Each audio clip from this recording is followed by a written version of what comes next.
Salutations, respected viewers. I'm George from Ireland. So this video is about immigration into the United Kingdom. It's a political hot potato of a topic, but I'm tackling it anyway. I'm that kind of courageous and fearless YouTuber. So really my message is to turn down the temperature about this and not to think that it's a binary choice. Must have no immigration or else no limited immigration. There is a happy medium. Well, perhaps I didn't even need to spell this out. What is immigration? So people coming into the country, if indeed the United Kingdom is even a country. Some people claim that it's not. As opposed to emigration. One of my pupils, an adult pupil, didn't even know the difference a few days ago.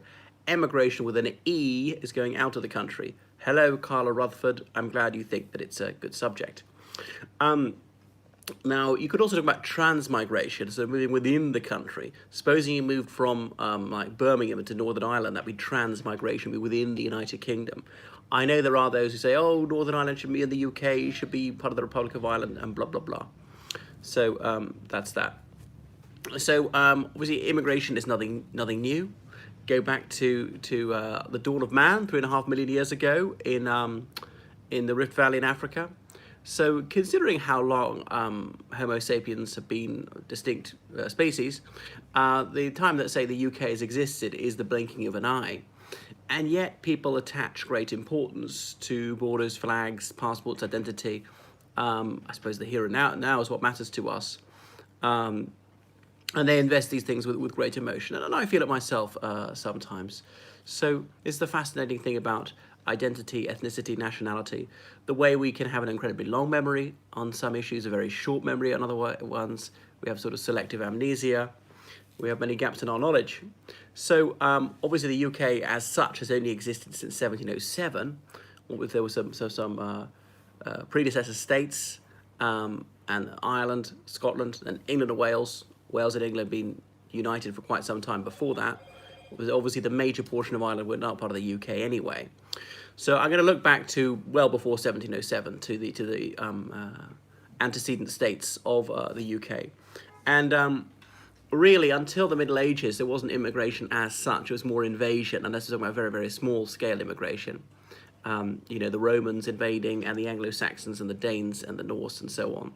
But okay, so looking at Norman England, and there was trade with what's now Belgium, so Flemish merchants coming in and English people going over there. The same would be true of Scotland. They were trading, though, more with Scandinavia and Germany and things like that. So people going back and forth across the Irish Sea, which was kind of transmigration rather than immigration. So not a new thing and quite mingled around. Remember, England at the time was ruled by a tiny Norman elite. The fascinating thing is how upper-class families to this day often have surnames which indicate they're descended from those people who came over with William the Duke of Normandy in 1066. There were Jewish people in England in the 11th century, a tiny minority. Obviously, they were discriminated against by law, massacred at Clifford's Tower in York and other places. And then 1290, the Edict of Expulsion. Edward I booted them out of the country in another disgraceful episode. So French people coming not just from Normandy, but from the major part of France. Because Normandy was this semi-autonomous duchy for a long time. So Ireland, as I say, us Irish people were going to Great Britain at the time. The term Great Britain or Britain, Britannia, was not used then. This is another scintillating thing to observe, the way terms fall into abeyance and then they're revived centuries later. The words Britain and British brought back by Dr. John Dee under Elizabeth I. So Germans coming and going, the Hanseatic League was very important. There's an area of London with a lot of streets named after things pertaining to the Hanseatic League. As in, it's a group of trading cities on the northern coast of Germany, the North Sea coast, the Baltic coast, and so forth. That's in fact why the German airline Lufthansa has that name. Luft as in air, and Hansa as in appertaining to the Hanseatic League. Lombards, people from northern Italy, remembering Italy as such didn't exist. Of course, you know, the British Isles were Catholic. All Christians in Western Europe had to be Catholic back then. The Catholic Church being an international organization, priests, monks, nuns, bishops and archbishops could be sent from one country to the next, always using Latin, since that was the ecclesiastical language. And so there was so learning was something international. Universities, very, very few of them. using Latin, and so academics from this country could go to that country. Okay, so Scandinavians coming and trading as well. That's why you're seeing like Greenland Dock in London. So it's nothing new. And in the Middle Ages, there were black people in what's now the UK. Very, very few people from Africa. Okay, that's what I mean by black people. And you'll see them mentioned in some medieval chronicles, and their pictures indeed were drawn. So there was a bit of international travel. It's a bit like Her Majesty the Queen definitely has a black ancestry. Admittedly, it's a very long time ago. So fast forward to the 17th century, and then Huguenots came over. 1685, the revocation of the Edict of Nantes, when the Protestant minority, known as Huguenots, in France started to be discriminated against again by King Louis XIV. So the Huguenots were actually specifically forbidden to leave the country, but quite a lot of them did so anyway. Not just moving to England, Scotland, Ireland, maybe Wales. Some of them went further afield to Canada or South African places, to Germany in particular. Anyway, so they arrived, settled in the East End of London, and that's why there were some Huguenot churches. There's a place like French Church Street. Well, there's a French Church Street in Cork, for instance. And that was that. And they were a distinctive community, but within a few generations, they did to married, they become part of the mainstream society. I'm just trying to think, who was a famous actor? Was it Garrick? Was the child of one of them? And Swiss people were coming over as well. Remember, Switzerland was a poverty-stricken country, a mountainous country, bereft of natural resources, without good fertile soil. Hello there, straight white British Protestant, wishing me a good morrow. And over morrow, I'll go on to looking at perhaps immigration to the United States. So, as I say, the Jewish people were forbidden to reside in England and Wales. I'm not sure this applied to Ireland as well, actually, but we had almost no Jewish people in Ireland at the time. The Annals of the Four Masters said about how when Jewish people came over to the sea in the Middle Ages the first time. But Cromwell was in charge, and 1656, it was this guy called Ben Manasseh. I can't remember his Christian name. Well, first name, you know what I mean. A Jewish chap requested the Lord Protector Cromwell, could Jewish people be readmitted to the country? And Cromwell consented, and so some Jewish people from Amsterdam came to live in England. I remember being there for the 300th anniversary of the celebration, 350th anniversary for the celebration thereof. So there'd been a crypto-Jewish community before that. In the 16th century, Dr. Lopez, the physician of Elizabeth I, was one of these chaps of Portuguese Jewish extraction who resided in England, but he outwardly practiced Christianity whilst keeping his faith alive in secret. So immigration was going on then. But the one thing is, if you were not born in the country, you couldn't be naturalized. Unless you conformed to the established church, as in England, the Church of England, Ireland, the Church of Ireland, even though it was a minority in Ireland, it belonged to the Church of Ireland. So you had to attend worship, Anglican worship, at least twice. And for a Jewish person, they could not do this in good conscience. There was a proposal in the 1750s to relax this. The Jew Bill, it was called. But then there was a great hue and cry against it, so it was dropped. People saying it was going to be a betrayal of Christianity. So obviously the 13 colonies were being settled from 1607 onwards, and some Americans were coming back to the mother country as they would have seen it at the time, but were they really foreigners, perhaps regarded as Britons at the time? And people from India started coming over. Remember, New Year's Eve, 1600, the Honourable East India Company was chartered by Elizabeth I, and so English and Welsh merchants were going out. Later, Scotland got in on the game, Ireland, us too. And so, as very few British people were settling in India, very, very few, just some ports on the coast, some Indians came back, sailors and merchants, but it's absolutely minuscule numbers to begin with. Not significant numbers until the end of the 18th century, and they appeared some oil paintings. Likewise, obviously, people being abducted and taken across, in Africa, taken across the Atlantic Ocean in the most inhumane conditions. Hello, Modiki. And then forced to toil under the broiling sun in the Antilles and treated with the most satanic cruelty. That was a transatlantic slave trade. So these black people living in the Caribbean, some of them were taken to the United Kingdom, particularly London, treated as curiosities almost. And then it became very fashionable for some noble families to have a black person as their servant. But of course he, and it was almost invariably was a he, was actually held as a slave. It's only in the 1770s when Lord Mansfield said that there's no tradition of slavery in English law anymore, so any slave who reaches the shore of England or Wales is immediately at liberty. Scotland follows suit with a similar ruling a few years later. I don't remember when we did that in Ireland. So there were black people in the UK in the 18th century, some people of African stock, but very, very few. Now, they're particularly concentrated in London, Liverpool, and a few major ports, particularly the East End, and they intermarried, so their children were half black, and their grandchildren were only a quarter black, and their great-grandchildren were only 1/8 black, and they gradually found themselves absorbed into the white community. So that was that. So they say London around 1800 was about 1% non-white. Doesn't sound very much at the time. And they're obviously particularly concentrated in the East End, near the docks. So there were Indians there. I've been to the UK in 2011, but I came back. It's not showing me the whole of your comment, but I came back. Okay.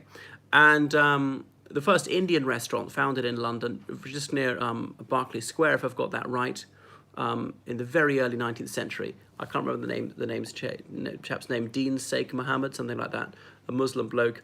And he brought shampoo to the country. Thank you very much. He was also in Brighton, encouraging people to take the waters.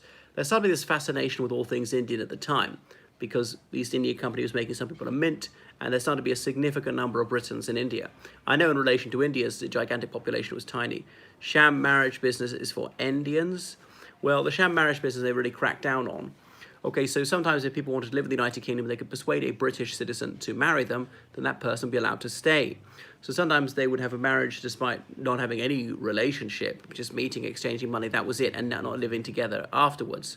But the authorities got wise to this over 20 years ago. And I knew somebody, Adam, I shan't say his surname, marrying a South African woman to help her reside in the UK. So having a civil wedding, not a religious wedding, and the registrar may speak to them separately and saying, so Adam, great, so wonderful relationship with her. How long ago did you meet her? Do you remember what her birthday is? What's her middle name? Have you met her parents? What are their names? And various questions like that to see whether it was a proper relationship or they're simply marrying for the sake of convenience. Now, anyway, so he passed muster. He married this lady, and they said, and after the wedding, she went off with her boyfriend, and I went off with mine, because Adam was gay, and he was only marrying her to do her a favour to allow her to stay in the UK. But it's a lot harder now. Of course, because of the European Union, if you're from outside the EU, if you're from Bangladesh, for example, if you marry, for instance, a Romanian woman in the UK, then you can get the right to stay because of that. But the one thing about marrying to get into the UK is both spouses must be over 21. I know the legal age of marriage in the United Kingdom is 16, but for the purpose of immigration, you must be both over 21. And things like that. And the spouse from the United Kingdom or other EU country must have an income of over £30,000. What if I was marrying a multi-billionaire heiress? Doesn't count. Not a penny that counts. It's my income counts. It's a ludicrous rule, I know. And I mean, I know a Britisher who'd married a China woman. It took him over 6 months to get her into the country, several £1,000s to sort out the paperwork. Bear in mind, he's a barrister. He'd know what he's doing. And after 5.5 years after marrying her, she's finally got permanent residency, but it's cost him well over £10,000 to sort that out. Not bribery, just the legal fees, which I think is unfair. Well, I shan't treat you to my opinion on this issue. Now, a lot of British Pakistanis were marrying a cousin from the old country and bringing him or her out. You can still do that, but it's a bit of a headache. So, yeah, and then in the end, after the French Revolution, some French émigrés came, the royalists, the counter-revolutionaries. So immigration is nothing new, and there's always been a bit of resentment, a bit of hostility, a bit of xenophobia. But the thing is, after a couple of generations, that group is usually largely accepted, and often they blend into the mainstream population and don't keep that distinctive intermarry. Now, with Jewish people, it was different because of their religion, particularly the ultra-Orthodox Jewish people who are very insular. The very liberal Jewish people, you wouldn't know them from Adam, and they intermarry, and often they cease to be really Jewish after a few generations. The Archbishop of Canterbury, Justin Welby, would be an example. Didn't his grandparents come from Germany in the 1930s as refugees? So in the late 19th century, Eastern Europeans coming over, not a great number. Some Italians, who were revolutions against Austria-Hungary, or Germans like Karl Marx, for instance. More Eastern Europeans in the late 19th century, Poles, not a huge number. And people from the Russian Empire, Latvia, Lithuania, Estonia, Belarus, Ukraine, particularly Jewish people who were refugees from discrimination over there. And there was a small Greek community, people shipping and so on, and that was that. And there were even some Americans in the late 19th century, even those with no British stock as well. There were obviously people from Latin America, even in the late 18th century, like Simon de Bolivar, Bernardo O'Higgins, both living in the United Kingdom briefly. Okay, so on into the 20th century, and then after the First World War, some Italians coming over because of economic hardship in Italy, particularly in the 1920s, especially settling in Scotland. But you think there was a lot of anti-Catholicism in Scotland, might not have been a good idea. And Scotland was suffering fairly high unemployment anyway, but the situation in southern Italy, I suppose, was worse. Where else were people coming in from? Was there been a Chinese community from the early 19th century, tiny at first. Okay, then from about 1840, Hong Kong was part of the British Empire. There's a Chinatown in Liverpool, there's one in Manchester, there's one in London. The London Chinatown was originally at the East End docks, like everywhere else. Only in the 1970s did it move to Soho. So it was up to do with the imperialism and people following them home. Somali sailors, people from Arab countries as well coming, but again, very few and almost all male to begin with. Hello, I did a piece at university on post-war migration. The Polish working schemes, empire workers, the government profit, the Europeans laugh out loud. Well, I don't get the joke myself.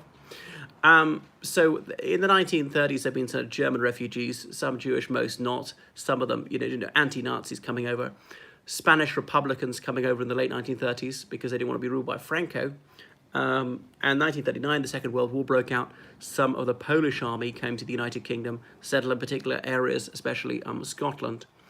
And then after the war, some of the Poles left, some of them remained. They faced some hostility. So every group has faced some hostility, but, after a while, it's usually disappeared. They're part of the furniture. People forget what the fuss was about. People often saying, we must have more immigration, be an absolute disaster. Now, I'll come on to my opinion about immigration, and it's not entirely positive or entirely negative. I think that there's a balance to be struck. There are pros and cons. Without saying that someone who's an immigrant is evil, they're almost never evil. And if they are evil, it's not because they immigrate somewhere. I mean, moving is about as natural as doing anything else. It's not the first time people in history have moved from one place to another. Anyway, so after the Second World War, some of the Polish people remained behind, and actually even more Polish people came out in the late 1930s when it was clear that their country was going to be a communist dictatorship. So then there was the Windrush generation. We all know August 1948, the SS Empire Windrush docked at Tilbury, and as they were coming over, there was something approaching consternation in the Labour cabinet, but saying, after one winter they'll be cleared out, they just won't be able to take the cold. But they couldn't have been more wrong. So that initial group was about 800 people, almost entirely male. How many people of Black Caribbean stock are there in the United Kingdom these days? Well over 1 million. So they have thrived. Now, the Windrush generation is also taken to mean people from, say, India and Pakistan, for instance, who started coming over in significant numbers after that time. Because of the empire and then the Commonwealth, first of all, people from anywhere in the Commonwealth could come to the United Kingdom without any restriction whatsoever. But obviously in the early 60s, that was limited, and limited even more in the 70s. Yeah, there was another big wave of Polish immigration in the early 70s. I say big, it wasn't that big, really. We're talking tens of thousands. Huge-scale immigration didn't really happen until Tony Blair, but I'll talk about that a bit later. So some Hungarians fleeing the Hungarian Revolution moved over in 1956. Well, the failure of the Hungarian Revolution, as they were anti-communist usually. Cypriots coming over in the 50s and 60s, just about the time when Cyprus became independent in 1960. Some of them Turkish Cypriots didn't want to be under Greek mastery. Some of them Greek Cypriots in search of better economic opportunities. Cyprus was not as wealthy back then as it is now, in relative terms as well as absolute terms. And people from Greece itself were coming over. So the Maltese likewise. Now the thing was, there was almost no animus towards the Maltese or the Cypriots. Why? Is it because they're white? Often they're a bit swarthy. That's neither good nor bad. But colour prejudice might have something to do with it. Like Republic of Ireland, we split from the UK in 1921, and that was going to be a massive FU to Great Britain. And there'd been a conflict going on. But despite that, in 1948, there'd been far more people from the Republic of Ireland arriving in the UK than from Jamaica, for instance. Yet we experienced minimal hostility, especially compared to what our black Caribbean confrères were suffering. So again, I suppose that was white privilege. And the thing is, the black people from the Caribbean, they have so much in common with the average Briton insofar as their mother tongue is English, and they've been somewhat deracinated. They've been deprived of a lot of their culture, brought up with this sort of cargo cult notion of Britishness, often filled with admiration for the United Kingdom, and whatever else. Many of them had served in the British Armed Forces. The Queen was their monarch, or the King, sorry, in those days, George VI, and so on. Much more like to play cricket and football and go to the pub. But yes, they face great hostility. Irish citizens are not considered under British law, foreign under British law even today. Well, you're right. 1949, the Government of Ireland Act, because Dublin had proclaimed the Irish Republic. Easter Monday, 1949, that became the law. And so the Labour government in the UK passed a law recognising whilst the Republic of Ireland does not form part of His Majesty's dominions, that they're not to be treated as foreigners, have the right to reside in the UK, no questions asked, have the right to vote. An incredible indulgence granted to us, because they could have said, well, you've broken the Treaty of 1921, we're absolved from it too, you're no longer independent. If you're going to break the treaty, we're going to break the treaty. We're not held to that anymore. So we were treated with incredible generosity and leniency. And to say you can still come, okay, which if you don't want to be anything to do with Great Britain, fine, but you can't come here. And obviously, where else were we going to go? We had mass unemployment in the Irish Republic. Going to the US, it wasn't automatic anymore. Going to Australia, much longer voyage.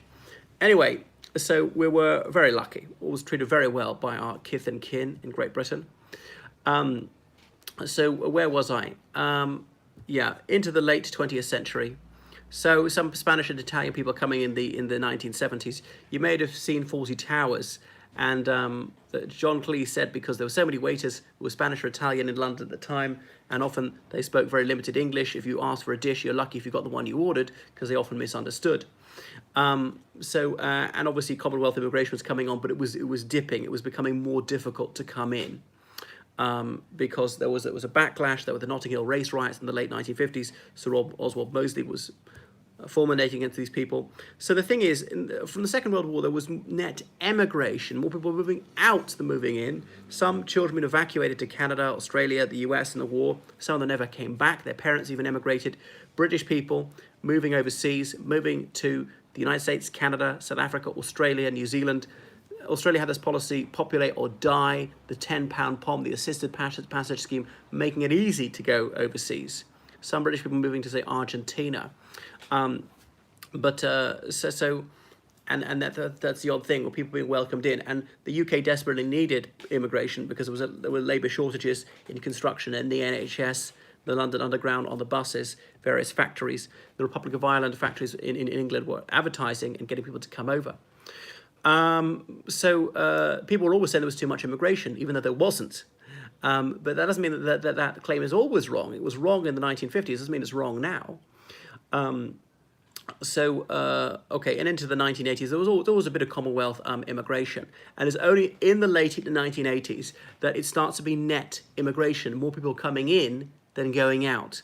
Until the late 80s, from 1939 to almost 1989, more people going out than were coming in. And that's when it changed. Okay, in the 70s, the National Front, this white supremacist group, began to denounce immigration, having a big anti-immigration meeting. There was the Monday Club, a conservative ginger group founded in 1960. It was founded in opposition to Harold Macmillan's speech. The Prime Minister, Harold Macmillan, a conservative, went to South Africa. He addressed the South African Parliament in Cape Town. The renowned Winds of Change oration. And in his speech, he said, whether we like it or not, a wind of change is blowing through this continent, and the growth of political consciousness is a political fact. So he was trying to persuade the South African government to abolish apartheid, to give greater rights to the black majority, and saying that in many African countries, people had been ruled as colonies, Many of them were not very opinionated about that, just accepted that as a norm. But in the 1950s, it's changed, and there was a stirring of nationalism, people wanting self-government and then becoming independent. And that obviously had effect on the black majority in South Africa. Now, South Africa was an independent country, but the majority of people, the black community, they were shut out of the decision-making process, and they're discriminated against by law.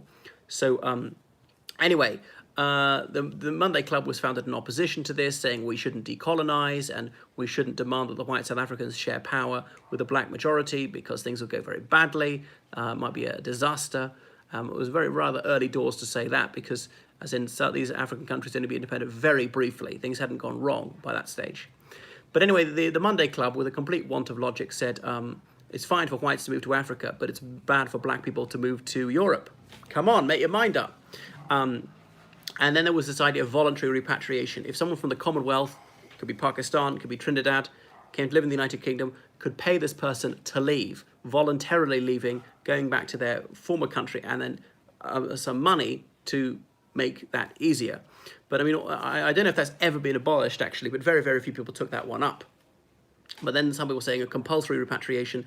The National Front and the British National Party, these racist parties, were very active in the 70s. The 70s was a time of sort of jaw-crunching toughness. There'd been a lot of optimism, improvement in the 60s, but the 70s, won't go into it too much. There was stagnation, inflation, rising unemployment, the Ulster conflict, whatever. And then in the early 70s, immigration from the Commonwealth was very much restricted, became very difficult to come in. Obviously, it was still possible. But one thing that Edward Heath's government said is those Commonwealth people who'd come to the United Kingdom, they could stay. If you already arrived, you may remain, okay? And then these people from the Windrush generation got into trouble the last few years, this whole hostile environment idea under the Conservative government when some of them were deported, even those who become British citizens. It was a scandal. I couldn't believe it when I first heard it. And they have to provide at least 2 pieces of documentary evidence of every year they've been here. Well, who was going to keep those things? Even the landing cards they were issued, because they arrived by ship in most cases to the 70s, were subsequently destroyed. And so that was that. But if you had one grandparent born in the United Kingdom, then you were allowed to stay. So most Australians, New Zealanders, so on, they would have at least one grandparent born in the UK. Could be 2 grandparents, could be all 4, could be a mother, could be a father. But so long as at least one grandparent, you could come to the United Kingdom, that was fine. No questions asked. Nobody would have doubted your right to live and work in the United Kingdom. Australia and New Zealand were much closer to the UK politically, culturally in those days. Obviously, the UK joining the European Economic Community on New Year's Day, 1973, changed that. The UK said our orientation is towards the continent, not towards those countries. People in Australia and New Zealand quite miffed by that. They lost some of their trade preferential advantages in the UK. And that's why they started saying, well, we're Asia-Pacific countries, because we got rebuffed by the United Kingdom. Australians and New Zealanders are basically British. Well, Australians, about 50% of them have British stock. New Zealand, it's rather higher. You know, you go back to, say, the Second World War time, it would have been like over 90% in both cases. Well, the New Zealanders are, you know, something like 15% Maori now. Australia, they ended the White Australia policy in 1970. So they're Chinese Australians, they're Indian Australians, they're Nigerian Australians. They're Australians of all races.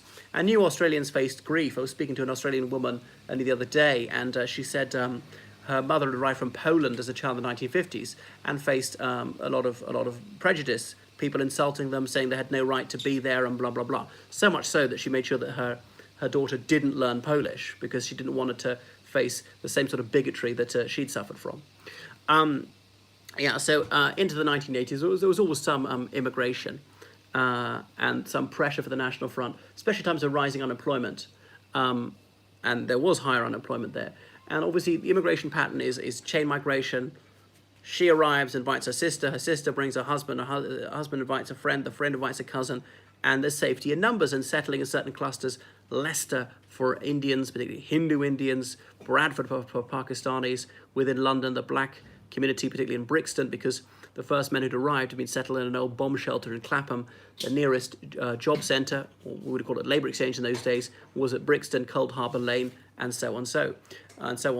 I could talk about the Irish areas, how we arrived, although it was really transmigration. If you're coming from the southern half of Ireland, getting the boat to Wales, from Swansea or Cardiff, wherever it was, or Fishguard, getting the train to London, Paddington, London, get out of there, walk north towards the cheaper housing. London was expanding to the north, and that's Kilburn, and eventually Cricklewood, Irish areas like that. So that's that.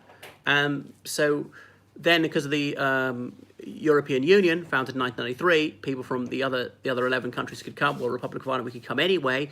More French people setting up. London is now the 6th biggest French city by population in the world. Dutch people and so on, and Danes, and almost nobody objects to them. Speaking English, white Christians in almost all cases. Now, I'm not saying colour prejudice is right. It's not. It's despicable. But some people do feel this colour prejudice. And the thing is that British Indians have been in the UK for quite a long time, and they're broadly accepted. I don't think people complain about them, particularly if they're Hindus or even if they're Sikhs. Okay, Sikh people might look a bit different. Some of these men, if they're wearing turbans, growing beards. And I can't remember what the psychological effect is of accepting people who look like you. Maybe not being skin tone, as in roughly the same hair, or clean shaven if you're clean shaven, vice versa, a beard if you've got a beard.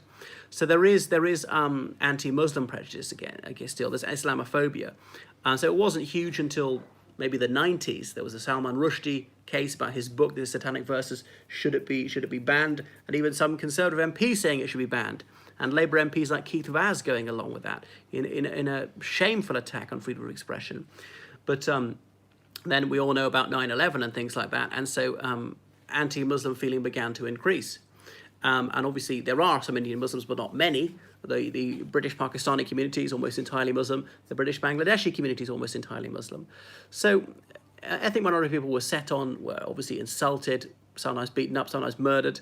In the late 70s, there was a Bangladeshi man in the East End of London who was murdered. I can't remember his name, actually. And the National Front was active down there, saying they should be allowed in.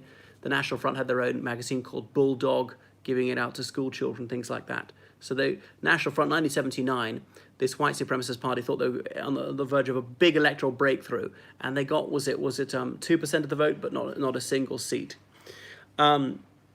Anyway, so Tony Blair became Prime Minister in 1997. He wanted to hugely increase immigration.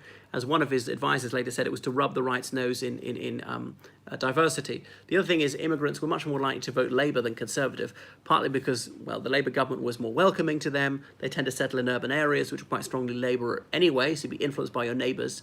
There were historical reasons. Labour's legacy of support for anti-colonialism, the Conservatives have been much more reluctant about that. Okay, Labour could say it was a Labour government granted independence to India, Pakistan and Bangladesh and Sri Lanka, therefore. And so that was that.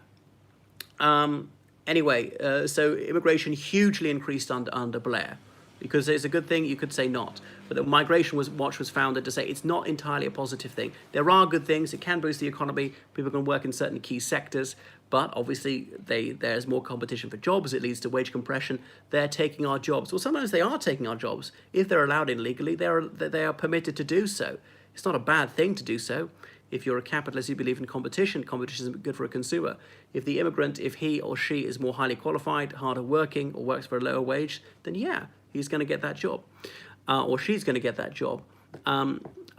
What else? But obviously it puts a strain on the public services, and immigrants work in public services. They work in the National Health Service, or in public transport, or teaching, or the police.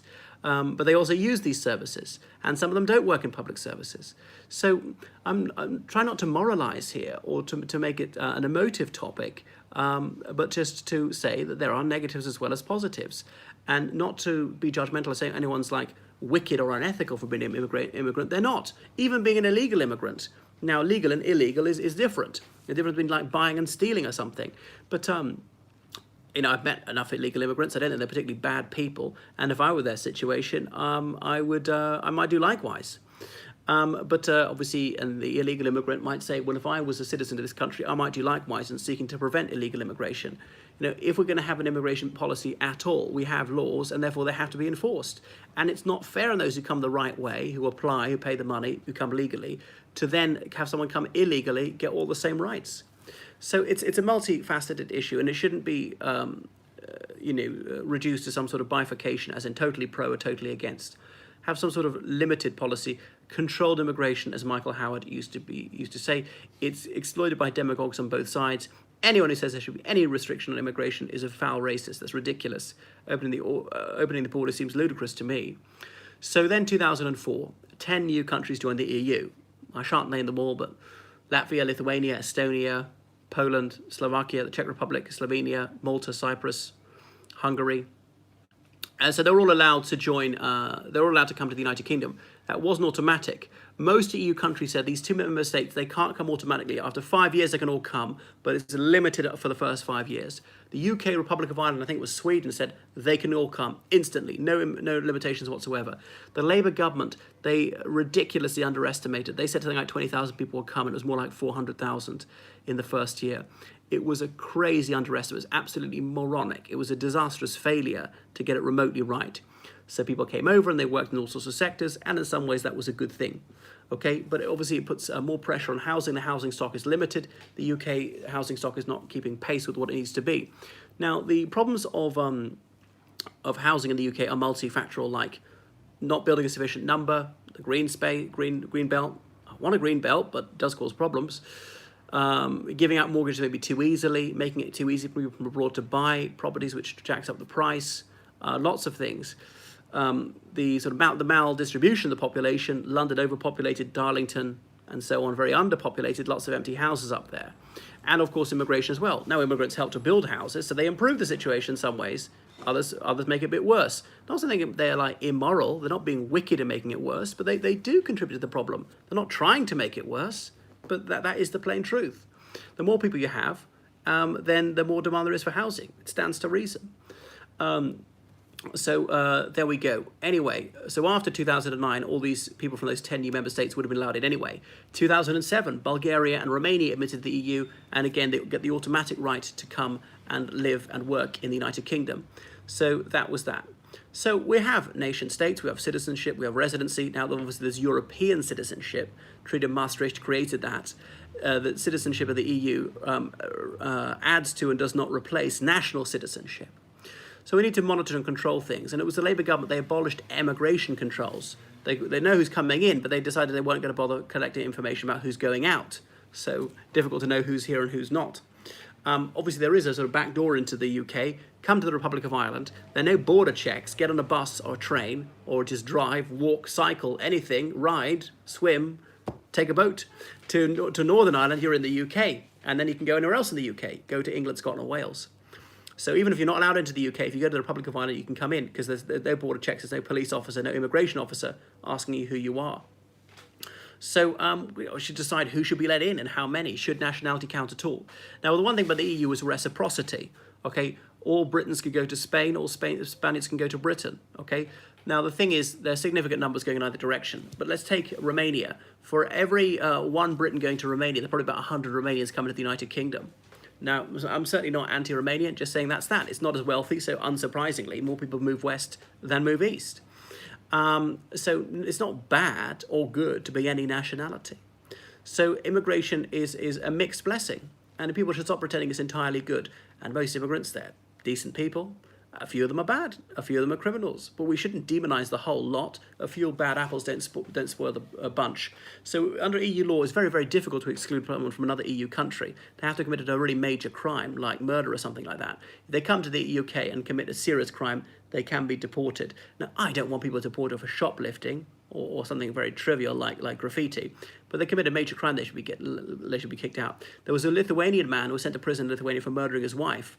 When he was released, he came to the UK and he murdered a schoolgirl. Now, this is not to stoke hostility towards Lithuanians. That's the one guy, not the whole nation. But he should never have been allowed in. There should be some basic checks not to allow him into the United Kingdom. Most of them fine. What's your need? Now the UK is leaving the EU, so what's going to happen? Now the government has quite sensibly said that there's 3 million EU citizens who are in the United Kingdom. They will be allowed to stay, and they can register. Apparently, there's one page, no money to be paid, and that's it. You've got the automatic right to stay if you've already settled. But how about the more than 1 million British citizens in other EU countries? Will they be allowed to stay over there? And the EU hasn't guaranteed that. The thing is, it'd be great if they did this as a reciprocal thing, but otherwise the UK would lose some of these very valuable people it's got, EU citizens. And the other thing is, what are you going to kick them out? Tell them to leave. What if they don't leave? What are you going to do? Freeze their bank accounts or something? I mean, it took 10 years to deport Abu Qatada. These people are completely law-abiding, and we're going to arrest them all, put them all in detention centres. So the UK is rubbish at deporting illegal immigrants. It takes months, it costs tens of thousands of pounds.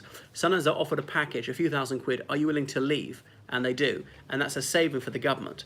So the UK was better at booting people out than they could be much more relaxed about who it lets in, and that's why it's a pain in the neck to get a tourist visa if you're in Russia or India or something, because majority of tourists, they really are tourists and they leave after their holiday. Most students come as students, they do their course, they go home, fine. People on a business trip, business executives do their business trip, then they return, that's great. But there's a small number of people who do this and they don't leave, and they're lying, and they're not really coming as tourists or whatever, and because of that, the government makes it a headache to get one of these visas in the first instance. But if the government was able to quickly deport anyone who stayed illegally, then it would not have to have these visa restrictions. Yeah,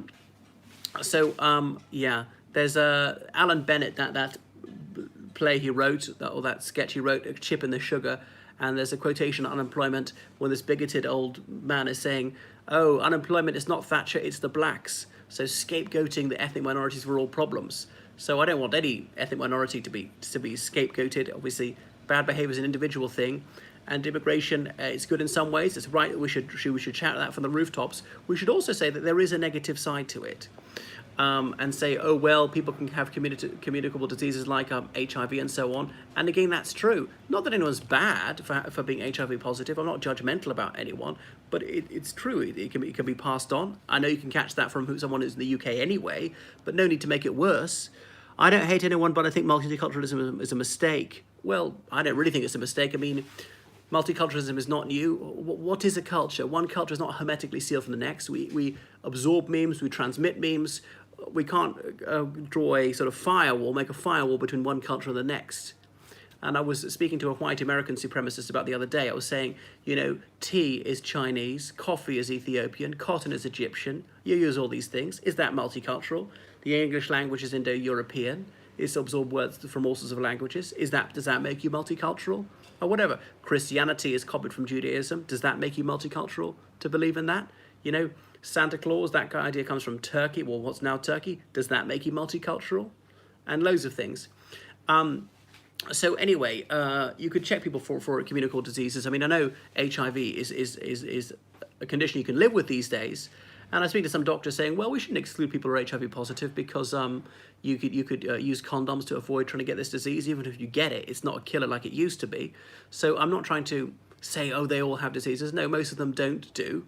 And this is not about alarmism, but if we care about public health, if people have got a serious communicable disease, then we probably better to prevent that person coming in. What are they willing to pay for their own medicine? Maybe. Others say, no, you must let them in no matter what. And I do feel very sorry for people who have these diseases. I remember, say, a Zambian guy got into the UK, and obviously the antiretrovirals were treating him. He was HIV positive, and if he was sent back to Zambia, couldn't afford those, that was more or less a death sentence. Should you prioritize your own people? I suppose you should. I feel very sorry for him. If I was him, would I want this treatment? Yeah, I definitely would. So there we are. So, you know, NHS has got limited money, so there's some tough choices to be made. If you're going to provide this healthcare to people from overseas, fine, but accept that the NHS is going to be worse, that you're not going to get your hip replacement so soon. You're not going to get a doctor's appointment as soon as you otherwise would do. The NHS is going to have less money for other things.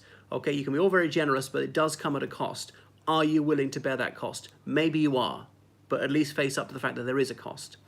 So there's been anti-immigrant rhetoric, and I find that very distasteful. We've got to be very careful. Tone matters here. So we're not trying to suggest they're all villains or something like that. Nigel Farage, a man I used to have a lot of time for, but I've been worried about his inflammatory rhetoric in the last few years like Romanian crime wave. Now, they're criminals of all nationalities, and Romanians are not accepted. And yes, there have been some malfeasants who are Romanian, and I think it's likely that more Romanians than average are criminals in the United Kingdom. But the majority of Romanians are not like that. They are law-abiding, and they shouldn't all be smeared in this way. We shouldn't try to say that they're all wicked, so don't besmirch their reputation. But it's highly irresponsible to say Romanian crime wave, because Romanians face some prejudice as it is, And using this sort of inflammatory language that just heightens ill feeling towards them. It makes Romanian children more likely to be bullied in school. So please don't say that kind of thing. So yeah, there ought to be some sort of checks and say if someone's got a serious criminal record, he or she should be excluded, or did they commit a major crime, should be deported. I'm not talking about trifling stuff because that would be an overreaction. It's notable the way that Australia said, oh, some of our criminals will send them back to the United Kingdom. Even if this person came to Australia as a toddler, thought of himself as Australian, but had actually never become a citizen. And they've been in Australia for decades, sent back to the UK, which the person felt was a foreign country. Should they have done that? Well, maybe. Anyway, so but is there no limit to immigration? I remember David Blunkett, the Labour Home Secretary, said he could see no obvious upper limit. Before the Brexit referendum, it was net 350,000 immigrants a year. So let's say there were 500,000 people coming in, 150,000 going out. 500,000 minus 150,000 is 350,000. That's what I mean by net 350,000. Now it is lower than that now. It's about net 250,000. The government said they wanted a net figure of 100,000 a year from the EU, the Conservative government. They never achieved that. It has gone down. Some EU immigrants have left the UK. Fewer of them are coming in, partly because of Brexit and so on, and partly because of Eastern European countries, Romania, Poland, they're more prosperous. Those who are going to come, they've come, and that's that. So I don't know what the ideal figure is. 350,000 a year seemed too high to me because of the issues that it exacerbates. So I don't know what the golden number is, but certainly lower than that. But what if you go the other way? There are these very liberal people who say, oh, immigration, it's absolutely fantastic. There are no downsides to it whatsoever. Well, that seems daft to me. So what if it was 500,000 a year net? Would that be okay? What if it's 1 million a year? What if it's 2 million a year? You're saying, oh, that's scaremongering. Is it? If you said this 50 years ago, it'll be net 350,000 a year, no one would have believed you. And look how huge it's been. Look how staggeringly Labour underestimated the number of people who are going to come in 2004. It was 20 times higher than you thought, 20 times. And if you were no immigration controls, wouldn't it be millions a year? I do mean millions, because if you're from a very economically underdeveloped country with a lot of suffering, if you're from Zimbabwe, for instance, if you're from Nepal, and you could do so much better in the UK, then you might want to come. I would want to come from that situation. So I'm not suggesting someone who immigrates legally is a bad person at all, or even illegally. The temptation might be overwhelming. If I was in that situation, I'd say, oh, come on, it's a victimless crime. I'm not harming anyone. Everyone has the right to seek a better life. All I'm going to do is work. I'm not going to steal or anything. So if you have an immigration policy at all, that means limitations. That means limitations in the number of people. You might have some sort of educational qualifications or language test or something like that, or see that they don't have a major criminal record, or they don't have a disease that they can easily pass on, something like that. I don't want to make it overly onerous, especially if someone's coming as a tourist. Even if someone had HIV or something and they're coming for a month, the chances of them passing on are very, very low indeed. What if they punched somebody in the face 20 years ago? Should they be allowed to come in and live? I think they should, because this absolutist policy is too much. I remember considering going to work in Korea, and they said if you're even convicted of drink driving ever, you just can't come in. Any brushes with the law, that's it. And you see, that seems to me to be over the top. Or don't make it too difficult for people to come in. Pages and pages of paperwork. Moving to the United States, even if you're married to a US citizen, takes over 2 years to get in. And so many health tests and so much paperwork. I would like some more government. So we've got to be more efficient at deporting illegals, doing it quickly, doing it cheaply, and then the UK can be more relaxed about tourists, about business executives, and about students. And for the EU, I would say EU students, you can just come. No, you don't need to apply for any form, you can come. There used to be a post-study work visa. If you studied in the United Kingdom, after you did that, you could work in the UK for a time and possibly gain permanent residency and blah, blah, blah. I knew a Japanese who did that, went to school, university in the UK, worked in the UK, then she went home to Japan for a year, and she couldn't return to work in the United Kingdom. She'd broken the continuity of it. Now, I think of scrapping that, because they say, well, we have these very gifted students who achieve excellent results, qualifiers or whatever, and then they have to leave the UK, and the UK is losing out on these people. So you want people who are going to be a boost to the economy. The thing is, there are low-paid jobs, there are menial jobs, and somebody's got to do them. And this is one of the problems of the labour market as well. Some Britons wanting to work on benefits, or be on benefits, or do the double, illegally work as well. And so very difficult to find people to do poorly paid jobs. That's why in London, you're very rarely served by a British person of any race in a restaurant or a bar, because there'll be immigrants from other countries. Or like hotels said we couldn't get chambermaids if it wasn't for that. You know, farmers saying we just can't fill this position. No one's willing to pick fruit or something like that. So we've got to make British people say, well, I'm going to have to do it. You will either pick fruit or you will not eat, because we're not going to give you benefits for nothing. So need to have a firmer approach in order to resolve that situation.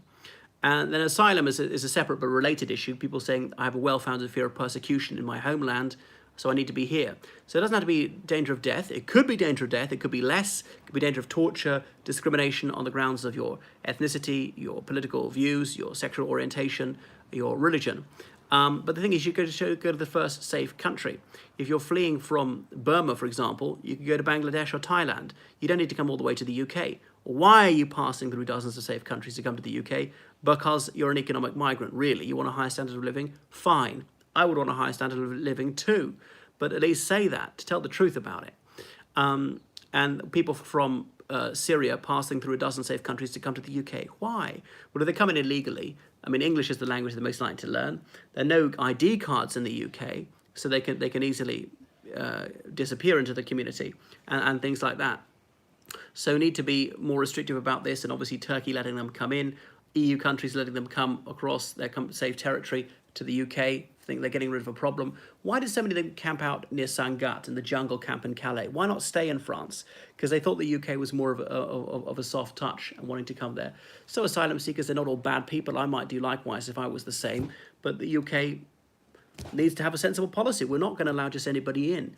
And why don't they go, these people from Syria in particular, why don't they go to Saudi Arabia in great numbers, or the UAE, as illegal immigrants? Because they know they'll be given short shrift. There'll be no compassion, and they'll just be sent packing.